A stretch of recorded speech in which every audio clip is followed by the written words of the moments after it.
The courtroom was unusually quiet that day, the kind of silence that feels heavy, like something big is about to happen. Even the faint sound of papers shuffling seemed louder than usual. Everyone in the room sat still, their eyes fixed on the front, waiting. Because this wasn't just any ordinary case. There was something different about it. Something unsettling. At the defendant's table sat a sharply dressed billionaire. His suit was perfectly tailored, his watch probably worth more than most people's cars, and his posture screamed confidence. He leaned back in his chair like he owned the entire room. Maybe he thought he did. A faint smirk rested on his face, the kind that made people uncomfortable. The kind that said, "I'm already winning."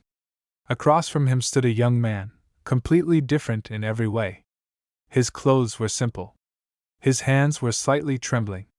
But despite the nervousness written all over his face, there was something else too. Determination. He wasn't backing down. Not today. The contrast between the two men was impossible to ignore. Power versus vulnerability. Wealth versus struggle. Control versus courage. In the center of it all sat Judge Judy, calm, composed, and watching everything with razor-sharp focus. She had seen thousands of cases in her career. Lies, manipulation, emotional breakdowns. Nothing surprised her anymore. Or at least, that's what everyone believed. Until this moment. The courtroom clerk finished organizing the documents. The air felt tighter with every passing second. Judge Judy adjusted her glasses slightly and looked toward the billionaire. "Let's begin," she said firmly. The billionaire didn't rush. He slowly leaned forward, placing his hands together as if he were about to close a major business deal. His movements were calculated, controlled, confident. Too confident. Then, without hesitation, he spoke. His voice was calm, cold, almost casual. "I own him." For a split second, it felt like time itself stopped. No one moved. No one breathed. Then, gasps echoed across the courtroom. People turned to look at each other, unsure if they had heard correctly. Did he really just say that? Even the young man looked shocked, as if hearing those words out loud made everything feel more real, more terrifying. And then something rare happened. Judge Judy paused. Just for a moment. Her expression didn't completely change, but there was a slight shift, just enough to show that even she hadn't expected that. Her eyes locked onto the billionaire. Sharp. Focused. Unblinking. The kind of look that could cut through lies instantly. The room felt completely silent again. No whispers. No movement. Just tension. Heavy, suffocating tension. Finally, Judge Judy leaned forward, resting her hands on the desk. Her voice, when she spoke, was calm, but carried authority that filled every corner of the courtroom. "You better explain yourself. Right now." There was no anger in her tone. But there didn't need to be. The warning was clear. The billionaire didn't flinch. If anything, his smirk grew slightly. As if he had been waiting for this moment. As if he believed he was still in control. He glanced briefly at the young man across from him, almost like he was reminding him of something only the two of them truly understood. The young man swallowed hard. You could see the fear in his eyes now. But he didn't look away. He stood his ground.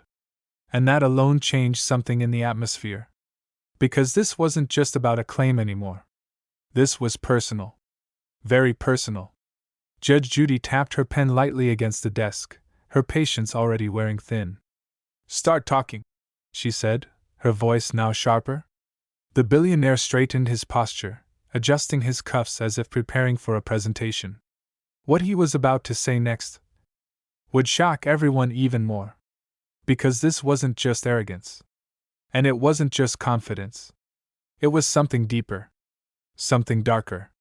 Something that would turn this case into one of the most unbelievable courtroom battles anyone in that room had ever witnessed. And as all eyes locked onto him, the truth began to unfold. The billionaire, Mr. Victor Langston, wasn't just rich, he was powerful in a way that made people uncomfortable. His name carried weight. In boardrooms, people listened. In negotiations, people folded. And in courtrooms, people usually lost. He had built a massive business empire from the ground up: tech companies, real estate, global investments. Luxury cars, private jets, and properties across the world were just a normal part of his life. But what truly defined him wasn't his wealth. It was his reputation. A reputation for winning, no matter what it took. People whispered about his tactics. Aggressive contracts. Hidden clauses. Deals that looked fair, until it was too late. And now, standing in that courtroom, he looked as confident as ever. Like this case was no different. Like this was just another win. Slowly, deliberately, Victor raised his hand and pointed directly at the young man across from him. Every eye in the room followed that gesture. Then he spoke. His voice was calm, controlled, but carried a chilling certainty. This man signed a contract with me. A pause. Just long enough to let the words sink in. Then he continued. He belongs to my company. Everything he earns, everything he creates, it's mine. A wave of murmurs spread instantly through the courtroom. People shifted in their seats. Some exchanged shocked glances. Others simply stared at Victor, unable to believe what they were hearing. It didn't sound like business. It sounded like ownership. Judge Judy slowly raised one eyebrow, her expression tightening. She had heard powerful people make bold claims before. But this crossed a line. She leaned forward slightly, her voice sharp and direct. Belongs to you? He's not a piece of property. Her words cut through the noise like a blade. For a brief moment, the room went quiet again. All eyes returned to Victor. Waiting. Watching. But Victor Langston didn't flinch. Not even a little. If anything, he looked almost amused. As if he had expected that reaction. Without rushing, he reached down beside him and picked up a thick stack of papers. The document looked heavy, dozens of pages, filled with dense legal text. He placed it carefully on the desk in front of him. It's all legal, he said calmly. Then he slid the document forward. He signed it himself. The weight of those words settled over the room. Legal. Signed. Agreed. Judge Judy picked up the document, flipping through the pages with a practiced eye. You could hear the faint sound of paper turning, each page adding more tension. Meanwhile, the young man, Daniel Brooks, stood frozen for a moment. All attention had shifted to him now. The pressure was undeniable. It felt like the entire room was closing in. But then, slowly, he took a breath. And spoke. His voice wasn't loud. But it was steady. I didn't understand what I was signing. A pause. His eyes dropped briefly to the floor, then lifted again, this time with more resolve. I thought it was just a job contract. A ripple moved through the courtroom again, quieter this time, but heavier. Because now, things were changing. This wasn't just about a contract anymore. This was about intent. About fairness. About truth. Judge Judy stopped flipping the pages. She looked up. Her expression had changed. The calm neutrality was gone. Now there was focus. Intensity. She locked eyes with Daniel. And you're saying he tricked you? Her voice was firm, leaving no room for confusion. Daniel swallowed hard. You could see the nerves creeping in again, the pressure, the fear of not being believed. But he didn't hesitate this time. He nodded. Slowly. Clearly. Yes. That single gesture shifted everything. The energy in the courtroom changed. What had started as a bold claim by a powerful man was now turning into something far more serious. Something darker. Judge Judy leaned back slightly, her gaze moving between the two men. On one side, a billionaire with a flawless record and a contract in his favor. On the other, a young man claiming he had been misled, possibly manipulated. The stakes were rising. Fast. Victor crossed his arms, still calm, still confident. As if none of this worried him. As if the outcome was already decided. But Judge Judy wasn't convinced. Not yet. She tapped her pen lightly against the desk again, once, twice. A small sound. But in that silence it echoed. "This is where it gets serious," she said quietly. And she meant it. Because now, this wasn't just about what was signed. It was about how it was signed. Why it was signed. And whether justice had anything to say about it. The courtroom sat on edge. Waiting. Because everyone could feel it. The real battle was just beginning. The moment had come to reveal the contract. The thick, imposing document that Victor Langston claimed gave him complete control over Daniel Brooks was projected onto the large courtroom screen. Every word, every line, every clause was now visible to everyone in the room. The atmosphere grew heavier, as if the paper itself carried the weight of the billionaire's arrogance. At first glance, the contract looked ordinary. It resembled the hundreds of employment agreements people signed every day. Nothing seemed unusual to the untrained eye. But Judge Judy was no ordinary observer. She had spent decades dissecting legal documents, spotting hidden traps, and calling out deception the moment it appeared. As her eyes scanned the first few lines, her expression was neutral, professional. But the deeper she read, the more the lines of her face tightened. A subtle frown appeared between her brows, and her eyes sharpened. Something wasn't right. Something was very wrong. She flipped through the pages with precision, reading each clause carefully, her pen hovering as if ready to strike at any moment. Then she paused.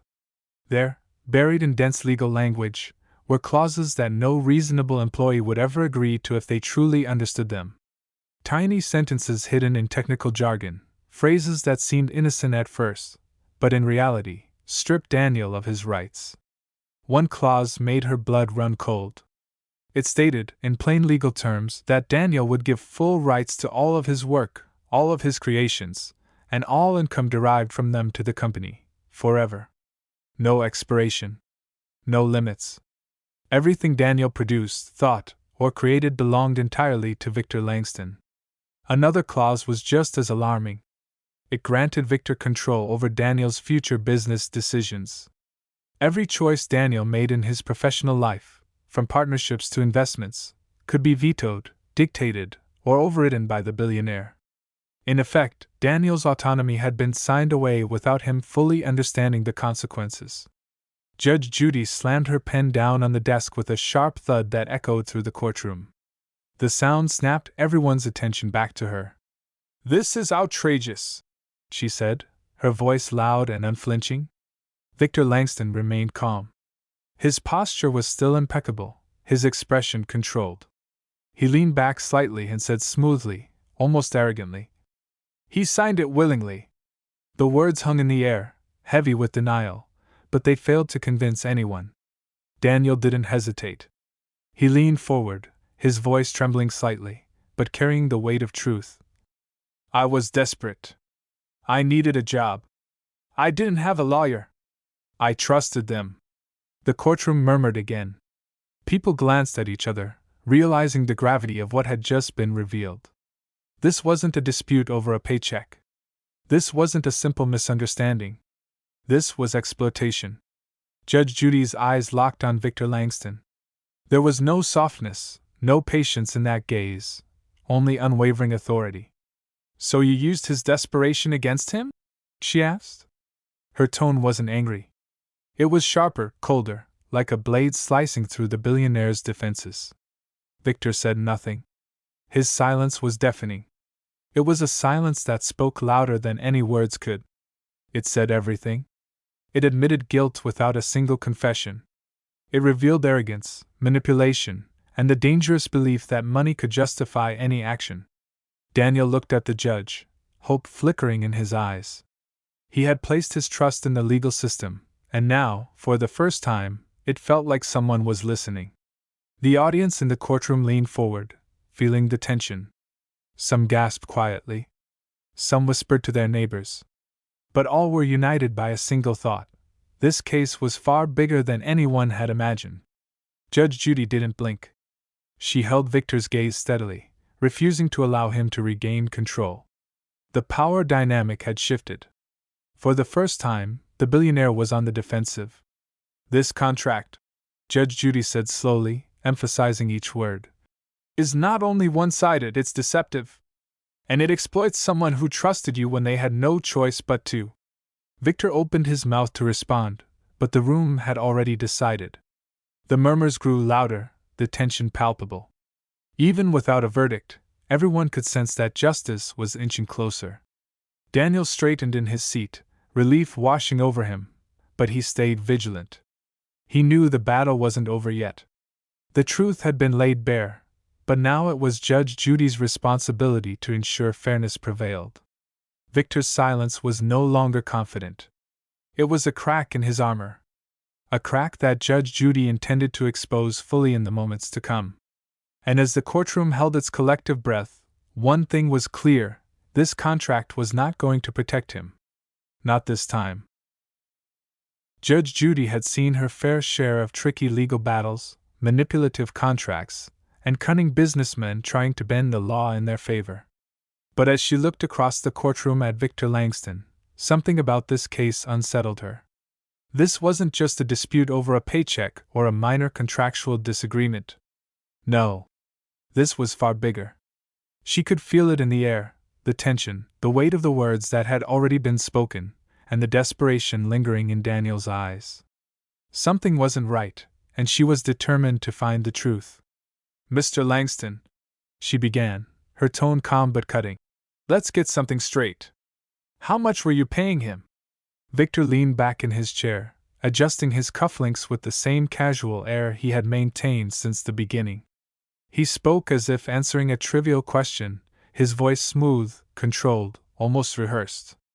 "Minimum wage," he said, as if that explained everything.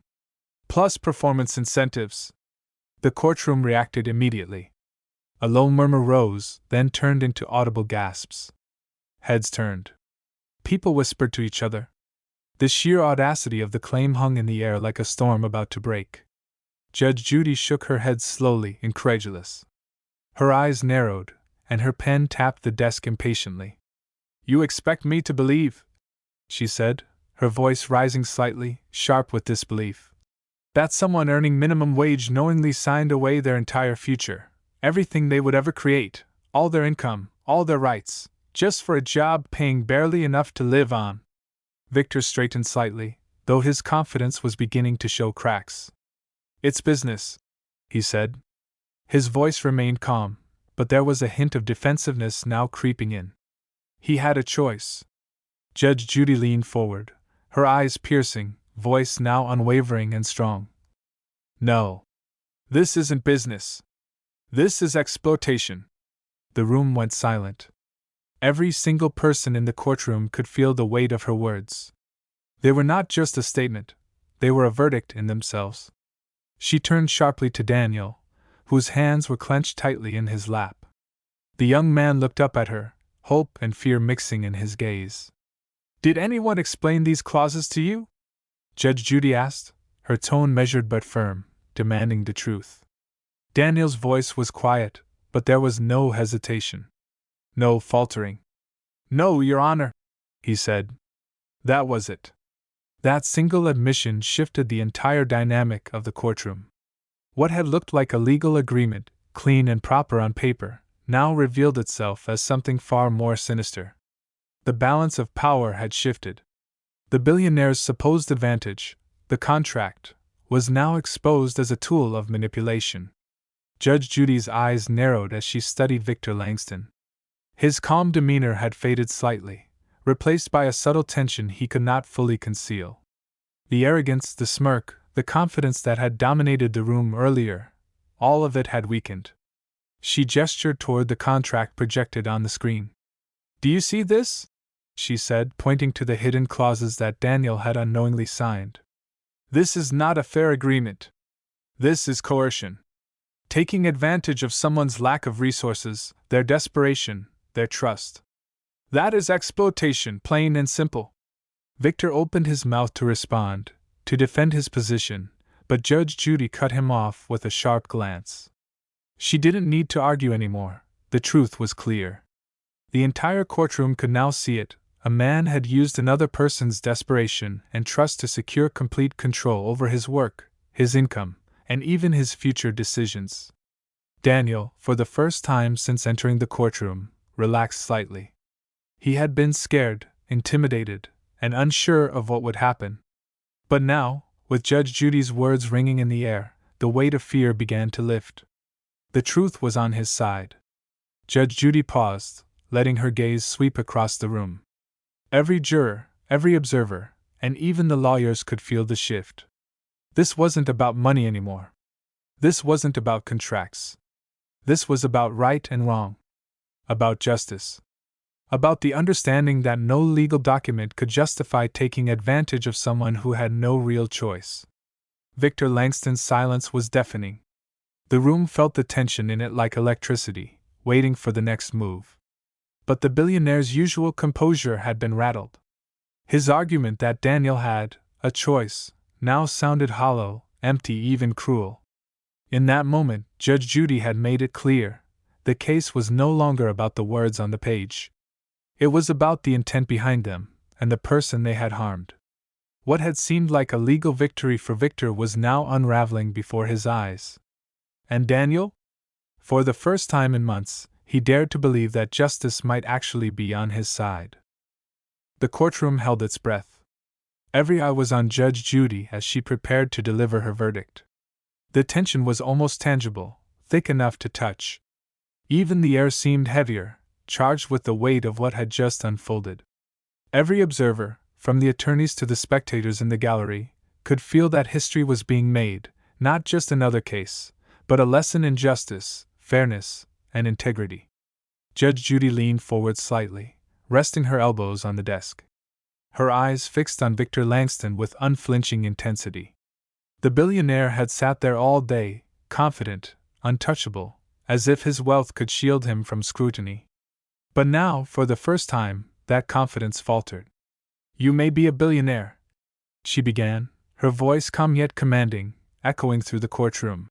"But you are not above the law." For a brief moment, Victor's smirk remained, almost reflexive, a shield of arrogance he had used for decades. But as her gaze held, steady and piercing, the smile slowly faded. He realized, perhaps for the first time, that money alone could not protect him here. Judge Judy's eyes scanned the courtroom, taking in the faces of everyone present. Some were tense, others curious, all anticipating the outcome. But her attention returned to Victor as she continued, her voice firm, deliberate, and unwavering. "This contract is clearly one-sided, deceptive, and unfair. It takes advantage of someone who didn't fully understand what they were signing. It manipulates their desperation, their trust, and their lack of resources. That is not lawful. That is not ethical. That is exploitation." The room grew quieter with each word. You could almost hear the collective intake of breath as everyone absorbed the magnitude of the statement. Victor's lawyers shifted nervously in their seats, their confidence shaken.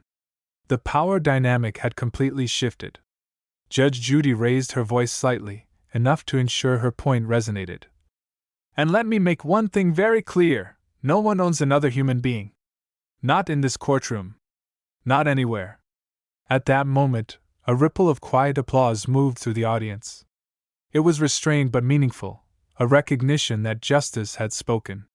People leaned forward, some nodding in agreement, others shaking their heads in disbelief at the audacity of the billionaire's claim.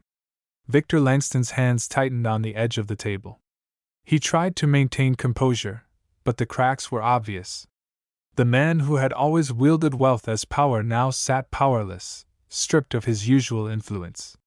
Judge Judy took a deep breath, letting the words sink into the room, then delivered the final, decisive verdict. "This contract is void. Completely invalid." For Daniel Brooks, relief washed over him like a tidal wave. His shoulders, tense for months under fear and uncertainty, relaxed. His eyes glistened with tears, not just of relief but of vindication. After feeling trapped, manipulated, and exploited, he finally had justice on his side. But Judge Judy wasn't finished. She fixed Victor with a steady glare, ensuring the lesson was fully understood. "And Mr. Langston," she said, her tone calm but cutting. "I strongly suggest you rethink how you conduct your business. Because next time, you may not walk away so easily. The law does not bend for wealth, and the courts will hold those accountable who manipulate others for personal gain." Victor remained seated. His usual composure, the arrogance that had carried him through decades of business battles, had crumbled. For the first time, he had nothing to say. The courtroom was silent except for the occasional shuffle of papers and the soft breathing of spectators. The billionaire had lost, not just in terms of this contract, but in something far more fundamental: his reputation. As the gavel finally came down, the courtroom began to clear. Daniel walked out a free man, his steps lighter than they had been in months. There was a new sense of confidence in his stride, a sense that the weight of oppression had been lifted. He had endured intimidation, fear, and exploitation, but he had prevailed. Victor Langston, on the other hand, left the courtroom with a heavy silence following him. No amount of money could erase the damage to his credibility. His empire remained, yes, but his public image had suffered a blow that no legal victory could recover. People had witnessed the reality: power without morality is fragile. Authority without ethics is temporary. And arrogance without accountability is exposed. Outside the courtroom, whispers followed him. Reporters scribbled furiously, cameras clicked, and social media buzzed as the story spread like wildfire. It was not just a legal case, it was a cautionary tale. Daniel's life, once overshadowed by fear and manipulation, now held endless possibilities. And Victor Langston, wealthy though he was, carried with him the knowledge that some battles, those fought against truth and justice, cannot,